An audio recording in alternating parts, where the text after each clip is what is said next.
অনেক সময় কি হয়, এই ধরনের এলইডি বাল্বগুলো বাসাবাড়িতে আমরা যখন ব্যবহার করি, এলইডি বাল্বগুলো বেশি দিন করে ব্যবহার করতে পারা যায় না, বা এলইডি বাল্বগুলো ব্যবহার করতে করতে যখন খারাপ হয়ে যায়, পুরোপুরিভাবে নষ্ট হয়ে যায়, সেক্ষেত্রে এলইডি বাল্বগুলোকে আবার নতুন করে রিপেয়ারিং করে ব্যবহার করা সম্ভব হয়। অনেক সময় কি হয়, এই এলইডি বাল্বগুলো রিপেয়ারিং করার পর বা নতুন অবস্থায়, এখন যে গরমের সময়, এই গরমের সময় বেশিরভাগ টাইমে অতিরিক্ত গরমের জন্য এলইডি বাল্বগুলো বেশি দিন করে ব্যবহার করতে পারা যায় না, অল্প দিনেই নষ্ট হয়ে যায়। তাতে নতুন অবস্থায় বা রিপেয়ারিং করার পরও এই সমস্যাটা যাতে না হয় আপনাদের, সেরকমই একটা সিস্টেম দেখাবো এই ভিডিওটার মাধ্যমে, যাতে করে এই এলইডি বাল্বগুলোকে মিনিমাম আপনারা 5 থেকে 6 বছর ব্যবহার করতে পারেন। তাতে যে কোনো কোম্পানি এলইডি বাল্ব হোক বা যে কোনো ওয়ার্ডের এলইডি বাল্ব, আমি আপনাদেরকে স্টেপ বাই স্টেপ দেখিয়ে দেবো। যে কোনো ভাই এই কাজটা করতে পারবে, কোনো ভাইদের বা কোনো বন্ধুদের এই কাজটা করতে কোনো রকম কোনো কিছু অসুবিধে হবে না, যদি এই ভিডিওটা সম্পূর্ণ দেখেন। ভিডিওটা অবশ্যই সম্পূর্ণ দেখবেন, সম্পূর্ণ ভিডিওটা না দেখলে আপনারা কোনো কিছু বুঝতে পারবেন না, শিখতে পারবেন না। এই ভিডিওটা দেখার পর সামান্য কয়েক মিনিট যদি সময় দেন নিজেদের বাসা বাড়িতে, তাহলে এই কাজটা করা 100% সম্ভব, যে কেউ করতে পারবে। তো এইখানে দেখুন, আমি যে পার্টসগুলো নিয়েছি বা যে ডিভাইসগুলো নিয়েছি, আমি দেখতে পাচ্ছেন এখানে আমি একটা 2 পিন জ্যাক নিয়েছি, মেন জ্যাক, আর এইখানে এক পিস হোল্ডার নিয়েছি। এইখানে এক পিস আমি ফ্যান ক্যাপাসিটার নিয়েছি। এই ধরনের ফ্যান ক্যাপাসিটার বা কন্ডেন্সারও বলতে পারেন, এই কন্ডেন্সার বা ফ্যান ক্যাপাসিটার যে কোনো ইলেকট্রিকের দোকানে আপনারা পেয়ে যাবেন। মানটা এখানে আমি আপনাদেরকে প্রথমে বলে দিই। এখানে দেখতে পাচ্ছেন 2.5 ইউএফ 440 ভোল্ট। 2.5 ইউএফ যদি মার্কেটে বলা হয় ইলেকট্রিকের যে কোনো দোকানে, তাহলে আপনারা অনায়াসে পেয়ে যাবেন। এবার আমি সিস্টেমটা আপনাদেরকে করে দেখিয়ে দেবো কীভাবে এই কাজটা করবেন। কেননা অতিরিক্ত গরম, এই গরমের সময় এলইডি বাল্ব খুবই তাড়াতাড়ি নষ্ট হয়ে যায়। এই সিস্টেমটা আপনারা যদি করে নেন বাসা বাড়িতে, তাহলে কোনো রকম আপনাদের আর সমস্যা হবে না, মিনিমাম 5 থেকে 6 বছর ব্যবহার করতে পারবেন। এইখানে হোল্ডারের ক্যাপটাকে আমি খুলে নেব। খুলে নেওয়ার পর এইখানে যে দুটো পয়েন্ট আছে, দুটো পয়েন্ট আমি কানেকশন করব। দুটো পয়েন্টে কানেকশন করার পর আপনাদেরকে বুঝিয়ে দেবো, দেখিয়ে দেবো কীভাবে আপনারা এই কাজটা সহজেই করতে পারবেন, কোনো জায়গায় নিয়ে যাওয়ার দরকার পড়বে না। এইখানে একটা টুকরো তার নিয়েছি, আপনাদের ইচ্ছার মতো এই তারটা আপনারা নিতে পারেন, যতটা আপনাদের প্রয়োজন ততটাই নেবেন। এইখানে দুটো তারকে আমি কেটে নেব। তবে এই কাজটা করতে গেলে কিছু সাবধানীয় কারণ আছে, সেগুলো আমি অবশ্যই ভিডিওর লাস্টে বলে দেবো, ভিডিওটা সম্পূর্ণ দেখবেন। এইখানে দুটো তারকে আমি ছিলে নিলাম। ছিলে নেওয়ার পর এইখানে আমি ক্যাপের ভিতর দিয়ে প্রবেশ করিয়ে নেব। এইভাবে আমি যেভাবে কানেকশানটা করছি সেম এইভাবেই আপনারা কানেকশানটা করবেন। এরপর এইখানে যে দুটো তার আছে, এই ফ্যান ক্যাপাসিটারের যে দুটো তার আছে, তবে আপনাদেরকে প্রথমে বলে দিই, এই ফ্যান ক্যাপাসিটারের কোনো রকম দিক নেই, কোনো রকম নিউট্রাল ফেজ মাইনাস প্লাস কোনো রকম দিক নেই, নন পোলার, যে কোনো দিকে আপনারা এই কানেকশানটা করতে পারবেন। এইখানে তারগুলোকে আমি এই ভিতর দিয়ে ঢুকিয়ে নেব। এইভাবে আমি ঢুকিয়ে নিচ্ছি ক্যাপের ভিতর দিয়ে। তো হোল্ডারটা আপনারা সবসময় চেষ্টা করবেন একটু ভালো মানের নেওয়ার। যেমন আমি এই হোল্ডারটা নিয়েছি, এই হোল্ডারটা খুবই ভালো, এই ধরনের হোল্ডার আপনারা নেবার চেষ্টা করবেন। কেননা অনেক সময় হোল্ডারে লুজ কন্ট্যাক্টের জন্যে এলইডি বাল্বগুলো নষ্ট হয়ে যায়, যাতে করে কোনো রকম লুজ কন্ট্যাক্ট না থাকে সেটা আপনারা চেষ্টা করবেন। এইখানে দুটো পয়েন্ট, এই দুটো পয়েন্টের মধ্যে যে কোনো একটা তারকে আমি সরাসরি হোল্ডারের একটা পয়েন্টের সাথে সংযুক্ত করছি। এটা কিন্তু ডাইরেক্ট যে লাইনের দুটো তার এসি সাপ্লাই দেওয়ার জন্য যে দুটো তার নিয়েছি, এই দুটো তারকে আমি কানেকশন করছি আপনাদের বোঝানোর জন্য।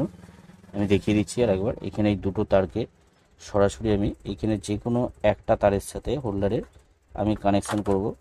এখানে একটা তারের সাথে আমি সরাসরি কানেকশন করে দিচ্ছি। এখানে একটু পেঁচটা খুলে নেব, খুলে নিয়ে এখানে একটা তারের সাথে, আর এইখানে অনেক সময় যে ভুলটা করে অনেক ভাই, এইখানে কোনো রকম তার পেঁচানো যাবে না। এইখানে স্ক্রুপটার সাথে এখানে যে তারটা আমি কানেকশন করছি বা যে তারটা লাগাচ্ছি, স্ক্রুপের সাথে অবশ্যই টাইট দিয়ে নেবেন। এইভাবে টাইট দিয়ে নেবেন, কোনো রকম পেঁচাবেন না, এখানে পেঁচালে লুজ কন্ট্যাক্ট হবে। এখানে আমি টাইট দিয়ে নেওয়ার পর এইখানে এবার দেখুন, এইখানে যে ফ্যানের যে ক্যাপাসিটারটা নিয়েছি বা কন্ডেন্সারটা নিয়েছি, এখানে দুটো তার আছে দেখতে পাচ্ছেন। এই দুটো তারের মধ্যে যে কোনো একটা তারের সাথে আমি এইখানে এই দুটো এসি সাপ্লাই যে তার আমি নিয়েছি, এসি সাপ্লাই যে দুটো তারের মধ্যে একটা তার এখানে ফ্যান ক্যাপাসিটারের একটা তারের সাথে কানেকশনটা হবে এইভাবে। আমি তার মানে এইখানে যে ফ্যান ক্যাপাসিটারটা বা কন্ডেন্সারটা আমি কানেকশন করছি পুরোপুরিভাবে সিরিজ কানেকশন করছি, কোনো রকমভাবে প্যারালাল কানেকশন করিনি, সিরিজ কানেকশন করছি। আপনাদেরকে এই কানেকশনটা করার পরও আমি দেখিয়ে দেবো। এইখানে দেখতে পাচ্ছেন এই যে ফ্যান ক্যাপাসিটারে আর একটা তার নিয়েছি, এই তারটাকে সরাসরি আমি এইখানে আর একটা পয়েন্টের সাথে আমি সংযুক্ত করে দেবো, হোল্ডারে একটা পয়েন্টের সাথে আমি কানেকশানটা করব। আপনাদেরকে আগেই বলেছি অবশ্যই এখানে স্ক্রু দিয়ে টাইট করে নেবেন, কোনো রকম তার পেঁচাবেন না, এখানে পেঁচালে অনেক রকম সমস্যা হতে পারে। এইখানে আমি সুন্দরভাবে টাইট করে নিই। এইখানে কানেকশানটা আমি আরেকবার আপনাদেরকে দেখিয়ে দিই। এইখানে দেখতে পাচ্ছেন এইখানে যে ফ্যান ক্যাপাসিটারে যে দুটো তার আছে, দুটো তারের মধ্যে একটা তার আমি সরাসরি হোল্ডারের একটা পয়েন্টের সাথে সংযুক্ত করছি, তাতে হতে পারে যে কোনো পয়েন্টের সাথে। একটা তার আমি হোল্ডারের পয়েন্টের সাথে সংযুক্ত করেছি। আর এসি সাপ্লাইয়ের যে দুটো তার আছে, এই দুটো তারের মধ্যে একটা তার আমি এইখানে হোল্ডারের পয়েন্টের সাথে সংযুক্ত করেছি, আর একটা তার আমি এইখানে ক্যাপাসিটারের সাথে কানেকশন করেছি।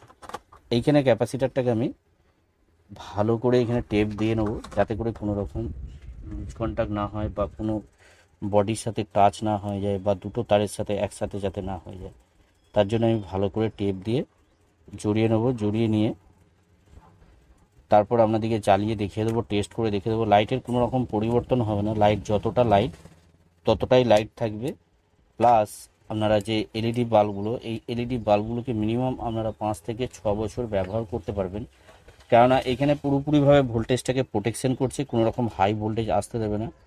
কেননা ফ্যান ক্যাপাসিটারটা যেহেতু লাগিয়ে দিচ্ছি, তার জন্য ফুল প্রোটেকশন করবে লাইনের যে ভোল্টেজটা থাকে। তার জন্য আপনাদেরকে বলবো অবশ্যই এই গরমের সময় এই কাজটা আপনারা করে নেবেন, কেন এই গরমের সময় এলইডি বাল্বগুলো বেশি তাড়াতাড়ি নষ্ট হয়ে যায়।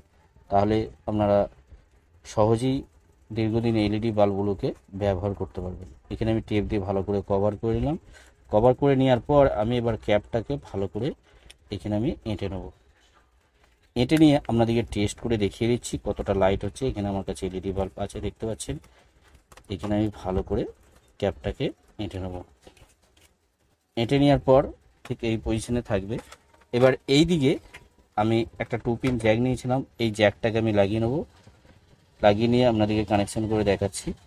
আর অবশ্যই ভিডিওটা লাস্ট পর্যন্ত দেখবেন, কেননা আমি আপনাদেরকে বলে দিয়েছিলাম যে কিছু এই কাজটা করতে গেলে কিছু কেমন জিনিস আছে মেনে আপনাদেরকে চলতে হবে, না হলে অনেক রকম সমস্যার সম্মুখীন হতে পারে, কেননা সেটা আমাদের জানা দরকার।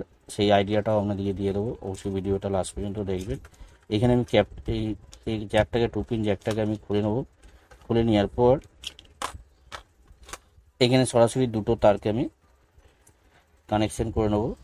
এখানেও সেম কানেকশন আমি যেভাবে কানেকশন করে দেখালাম আপনাদেরকে, কোনো রকম নিউট্রাল ফেজ নেই, যেদিকে খুশি আপনারা কানেকশনটা করতে পারবেন। এইখানে তারগুলো ভালো করে আমি কানেকশন করে নেব। এইখানে এই 2 পিন যে মেন জ্যাকটা আমি নিয়েছি, এই জ্যাকটা কানেকশন করার সময় অবশ্যই আপনারা তারটাকে একটু বেশি করে ছিলবেন। ছিলার পর এইখানে কভার সমেত লাগাবেন। কভার সমেত আমি যেভাবে লাগাচ্ছি এইভাবেই লাগাবেন, তাহলে কি হবে কোনো রকমভাবে লুজ কন্টাক্ট হওয়ার সম্ভাবনা থাকবে না। এইখানে ভালো করে আমি পেঁয়াজটাকে এঁটে নেব। এঁটে নেওয়ার পর এখানে সেম যেভাবে আমি এই পয়েন্টের তারটা আনলাম, এঁটে নেওয়ার পর তারপর আমি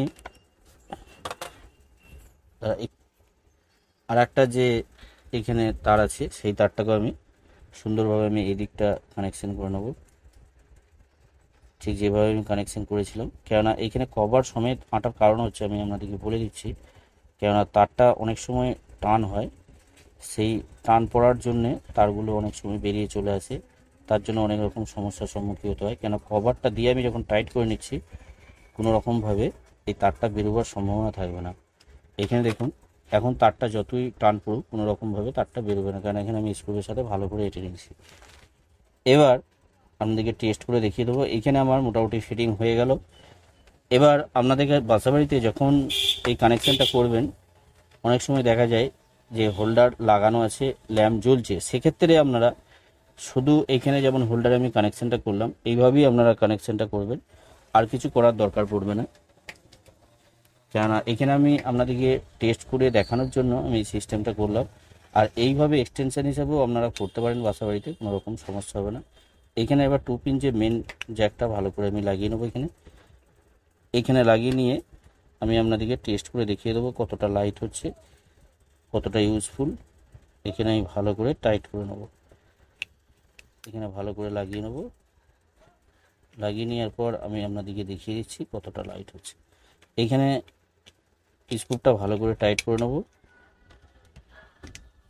এখানে টাইট করে নিয়ে এখন পর্যন্ত যে ভাইরা চ্যানেলটাকে সাবস্ক্রাইব করেনি তাদেরকে বলবো অবশ্যই ভিডিওটা, যে ভাইরা নতুন দেখছেন চ্যানেলটাকে অবশ্যই সাবস্ক্রাইব করে রাখবেন। সাবস্ক্রাইব করে অল নোটিফিকেশন অন করে রাখবেন, কেননা আমি যখনই ভিডিও আপলোড করব সাথে সাথেই আপনারা দেখতে পারবেন। তার জন্য অবশ্যই ভিডিও চ্যানেলটাকে সাবস্ক্রাইব করে অল নোটিফিকেশন অন করে রাখবেন। এইখানে এবার এই এলইডি বাল্বগুলোকে আমি টেস্ট করে আপনাদেরকে দেখিয়ে দিচ্ছি। সরাসরি আমি এখানে ডাইরেক্ট 220 ভোল্ট এসি লাইনের সাথে আমি সংযুক্ত করব। সংযুক্ত করে আপনাদেরকে দেখিয়ে দিচ্ছি কতটা লাইট হচ্ছে। এখানে আমি লাগিয়ে দিলাম জ্যাকটা। লাগিয়ে দেওয়ার পর এইখানে এবার আমি এলইডি বাল্বগুলোকে জ্বালাবো, জ্বালিয়ে দেখে নেবো কতটা লাইট হচ্ছে। এখানে দেখতে পাচ্ছেন, এখানে আমি একটা 12 ওয়াটের এলইডি বাল্ব আমি লাগালাম। এখানে দেখতে পাচ্ছেন, আমি আপনাদেরকে দেখিয়ে দিই। এখানে 12 ওয়াটের এলইডি বাল্ব লাগালাম। এখানে 12 ওয়াট দেখতে পাচ্ছেন। তো 12 ওয়াটের এলইডি বাল্বটা কতটা লাইট হচ্ছে দেখতে পাচ্ছেন। এখানে মোটামুটি একটা আইডিয়া পাচ্ছেন। লাইট যতটা লাইট ততটাই লাইট, লাইটে কোনো রকম পরিবর্তন নেই। ডাইরেক্ট অবস্থায় যতটা থাকে বা কন্ডেন্সার দিয়ে ততটাই লাইট, লাইটে কোনো রকম পরিবর্তন হবে না। এরপর রিপেয়ারিং করা যে লাইটগুলো, এলইডি বাল্বগুলো, সেই এলইডি বাল্ব আমি টেস্ট করে দেখিয়ে দেবো। এইখানে দেখতে পাচ্ছেন এই এলইডি বাল্বটাও জ্বলছে, কোনো রকম সমস্যা নেই। যে কোনো এলইডি বাল্ব যে কোনো কোম্পানির আপনারা ব্যবহার করতে পারবেন। আশা করি আপনারা বুঝতে পেরেছেন কিভাবে এই এলইডি বাল্বগুলোকে 5 থেকে 6 বছর ব্যবহার করবেন। আরও একটা বিষয় আপনাদেরকে বলে দিই, কেননা আপনাদেরকে আমি প্রথমেই বলেছিলাম কিছু সাবধানীয় কারণ আছে, সেটা অবশ্যই মেনে চলতে হবে আপনাদেরকে। এইখানে কোনো রকমভাবে হাত দেবেন না। ফ্যান ক্যাপাসিটার লাগানোর পর বা লাগানোর আগে এখানে ডাইরেক্ট 220 ভোল্ট এসি সাপ্লাই থাকে। যখন হাত দেবেন লাইন বিচ্ছিন্ন করে তারপরেই হাত দেবেন, তার আগে কোনো রকমভাবে হাত দেবেন। আশা করি আপনারা বুঝতে পেরেছেন। ভিডিওটা যদি ভালো লাগে অবশ্যই একটা লাইক করে দেবেন, লাইক করতে ভুলবেন না। আর এই ধরনের ভিডিও পাওয়ার জন্য অবশ্যই চ্যানেলটাকে সাবস্ক্রাইব করে অল নোটিফিকেশন অন করে রাখবেন। আপনারা সকলেই ভালো থাকবেন, সুস্থ থাকবেন, নিজের খেয়াল রাখবেন। ওকে, থ্যাংক ইউ, ধন্যবাদ।